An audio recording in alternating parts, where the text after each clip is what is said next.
கிறிஸ்துவுக்குள் அன்பான தேவனுடைய பிள்ளைகளே, இயேசு கிறிஸ்துவின் பரிசுத்த நாமத்தில் உங்களை வாழ்த்தி ஆசீர்வதிக்கிறேன். கர்த்தருடைய பெரிதான கிருபையினால் இந்த ஆண்டிலும் நாம் உபவாச நாட்களுக்குள் வந்திருக்கிறோம். தபசு காலங்கள் அல்லது லெந்து நாட்கள் என்று அழைக்கப்படுகிற உபவாச நாட்களுக்குள் நாம் வந்திருக்கிறோம். உலகமெங்கிலும் இருக்கிற கிறிஸ்தவ ஜனங்கள் இந்த 40 நாட்கள் தேவ சமூகத்தில் அமர்ந்திருந்து உபவாசத்தோடும் ஜெபத்தோடும் கண்ணீரோடும் கர்த்தரை நோக்கி மன்றாடி கொண்டிருக்கிற ஒரு காலங்கள்.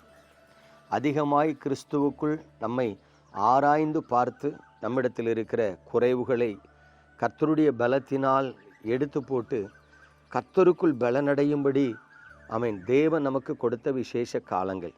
ஆகவே மற்ற காலங்களைப் போல இந்த நாட்களையும் நீங்கள் வீணாக கழிப்பீர்கள் என்று சொன்னால் உங்கள் ஆவிக்குரிய வாழ்க்கையில் எந்த ஒரு மாற்றமும் வராது. ஒரு காரியத்தை சொல்ல விரும்புகிறேன். பள்ளிக்கூடத்திற்கு செல்லுகிற நமது பிள்ளைகள் காலாண்டு தேர்வு, அரையாண்டு தேர்வு, முழு ஆண்டு தேர்வு என்று வரும்பொழுது பாருங்கள், படிக்காத பிள்ளைகளும் பாடப்புஸ்தகத்தை எடுத்து வைத்து படித்து கொண்டிருப்பார்கள். ஏனென்று சொன்னால் அந்த காலாண்டு தேர்வு, அரையாண்டு தேர்வு, முழு ஆண்டு தேர்வு என்பது ஒரு முக்கியமான தேர்வாகும். நமது பிள்ளைகளின் படிப்பினுடைய எதிர்காலத்தை தீர்மானிக்கிற ஒரு தேர்வு. ஆகவே அந்த காலத்தில் படிக்காத பிள்ளைகள் கூட புஸ்தகத்தை எடுத்து கொஞ்ச நேரம் உட்காந்து படிக்கிறத நம்ம பார்த்துருக்குறோம். அப்படியானால் கிறிஸ்துவுக்குள் அருமையானவர்களே, நீங்கள் ரட்சிக்கப்பட்டிருந்தாலும் ரட்சிக்கப்படாதவர்களாக இருந்தாலும், ஒருவேளை பரிசுத்தாவின் அபிஷேகத்தை பெற்றிருந்தாலும் அல்லது பகுதி நேரமாய் ஊழியமே செய்து கொண்டிருந்தாலும் தேவ சமூகத்தில் இந்த 40 நாட்கள் அமருங்கள். காலையிலும் மாலையிலும் நேரம் ஒதுக்குங்கள். திடீர்னு நம்ம சொந்தக்காரங்க இறந்துட்டாங்கன்னா எல்லா வேலையும் விட்டுட்டு நம்ம அந்த துக்க வீட்டுக்கு போகிறோம் இல்லையா? அதே போல தான் நம்ம வீட்டுக்கு திடீர்னு ஒரு விருந்தாளி வந்துட்டாங்க அப்படின்னா நம்ம பெர்மிஷன் கேட்டுட்டு வந்து அவங்கள ரிசீவ் பண்ணுறோம் இல்லையா? அதே போல தான் 1000 வேலைகள் இருந்தாலும் அந்த வேலைகளை ஒதுக்கிட்டு இந்த லெந்து காலங்களில் காலையில் ஒரு 1 மணி நேரம், சாயந்தரம் ஒரு 1 மணி நேரம்னு சொல்லி ஒரு 2 மணி நேரம் தேவ பாதத்தில் அமர்ந்து அதிகமாய் வேதத்தை தியானித்து ஜெபித்து நீங்கள் காத்திருப்பீர்கள் என்று சொன்னால் நீங்களும் உங்கள் பிள்ளைகளும் கர்த்தருக்குள் பலனடைவீர்கள். பாருங்கள், ஏசாயா தீர்க்கன் சொல்லுகிறான் 58ஆம் அதிகாரம் 1 வசனத்தில், சத்தமிட்டு கூப்பிடு, அடக்கி கொள்ளாதே, எக்காலத்தை போல உன் சத்தத்தை உயர்த்து என்று சொல்லப்பட்டிருக்கிறது. பிரியமானவர்களே, ஒருவேளை அதை தொடர்ந்து நாம் வாசித்தால் அது ஒரு தேவ செய்தி கொடுக்கிறதாக, எச்சரிப்பின் செய்தி கொடுக்கிறதாக அந்த வசனம் அமைந்திருக்கிறது. பட் நான் அதனுடைய முற்பகுதியை மட்டும் எடுத்துக்கொள்ளுகிறேன். ஒவ்வொரு விசுவாசியும் ஏதாகிலும் ஒரு காலகட்டத்தில் ஒரு இக்கட்டான பாதையில் போகிறத நாம் தவிர்க்க முடியாது. இஸ்ரவேல் ஜனங்களை எடுத்து பாருங்கள், எலியாவை எடுத்து பாருங்கள், ஒருவேளை எலிசாவை எடுத்து பாருங்கள், பல பரிசுத்தவான்களை நீங்கள் வேதத்தில் ஆராய்ந்து பாருங்கள். கர்த்தருக்குள் தங்களை உத்தமமாய் காத்து கொண்ட நீதிமான்கள் கூட அவர்கள் வாழ்க்கையில் சில உபத்திரவத்தின் காலத்தில் கடந்து போயிருக்கிறார்கள். அப்படிப்பட்ட காலங்களில் எல்லாம் அவர்கள் தேவனை நோக்கி அபயமிட்டார்கள், கர்த்தருடைய பாதத்தில் அமர்ந்திருந்தார்கள் என்று சொல்லி பார்க்கிறோம். இங்கேயும் இன்னைக்கு கர்த்தருடைய வார்த்தை அதை தான் சொல்லுது, நீ சத்தமிட்டு கூப்பிடு. கடந்த நாட்களிலே ஒரு சகோதரி என்னை தொலைபேசியில் அழைத்தார்கள்.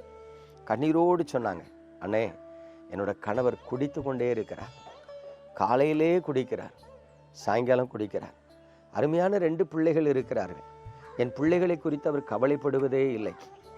பாருங்கள், என் கணவர் இப்பொழுது வேலைக்கு செல்லாமல் வீட்டிலே அடைந்து கிடக்கிறதினால் திருமணமாகி 10 வருடங்களுக்கு பிறகு நான் வேலை தேடி வெளியே செல்லுகிறேன்.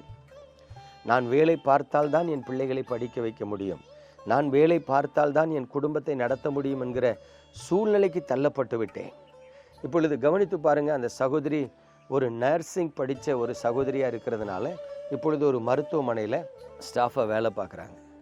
ஒருவேளை தன் குடும்பத்தை நடத்த வேண்டும் என்பதற்காக தனக்கு சொந்த கணவர் இருந்தாலும் அவர் கணவர் குடும்ப தலைவர் என்கிற பொறுப்பை தவறிவிட்டபடியினால் தன் குடும்பத்தை நடத்துவதற்கு, தன் பிள்ளைகளை படிக்க வைப்பதற்கு இந்த சகோதரி பிரயாசப்படுகிறதை பார்க்கிறோம். அப்போ தான் அந்த குடும்பம் காப்பாற்றப்படும்.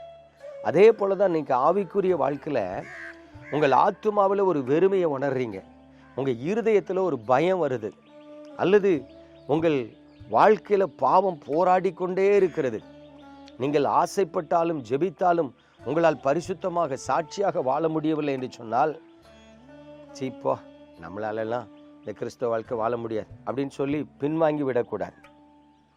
கர்த்தருடைய வசனம் சொல்லுது, சத்தமிட்டு கூப்பிடு, அடக்கி கொள்ளாதே என்று சொல்லப்படுகிறத பார்க்கும். பிரியமானவர்களே, நம்முடைய அங்கலாய்ப்புகள் கண்ணீராகவும் மன்றாட்டாகவும் தேவ சமூகத்தில் எழும்பும் பொழுது தேவன் நிச்சயமாக அதற்கு பதில் கொடுப்பார்.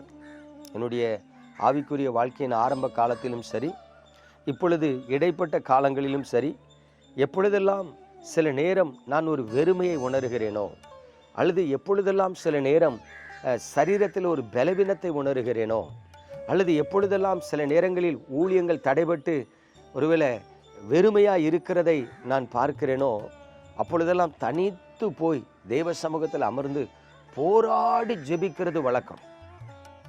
பிரியமானவர்களே, இந்த காலத்தில் எங்கே பார்த்தாலும் குட்டியான 407 லாரி பொருட்களை ஏற்றி செல்லுகிறதுக்கு இப்படி நிறைய அட்வான்ஸு வெஹிக்கிள்ஸ் எல்லாம் வந்துட்டு. இது நான் சிறுபிள்ளையாக இருக்கிற காலங்களில் வீட்டுக்கு மண் அடிக்கணுமா, மாட்டு வண்டி. தோட்டத்துக்கு உரம் அடிக்கணுமா, மாட்டு வண்டி. சட்டிப்பானைகளை ஒரு இடத்துலேருந்து இன்னொரு இடத்துக்கு கொண்டு போகணுமா, மாட்டு வண்டி. இந்த மாட்டு வண்டியை பாருங்கள், 2 மாடுகள் பூட்டப்பட்ட ஒரு மண்டி. திருநெல்வேலியிலிருந்து மண்பான சட்டி ஏற்றிட்டு உடங்குடி சந்தைக்கு போவாங்கங்க. திங்கக்கிழமை தோறும் பார்த்தா ராத்திரி விடிய விடிய அந்த மாடு வண்டியை இழுத்து கொண்டே போகும்.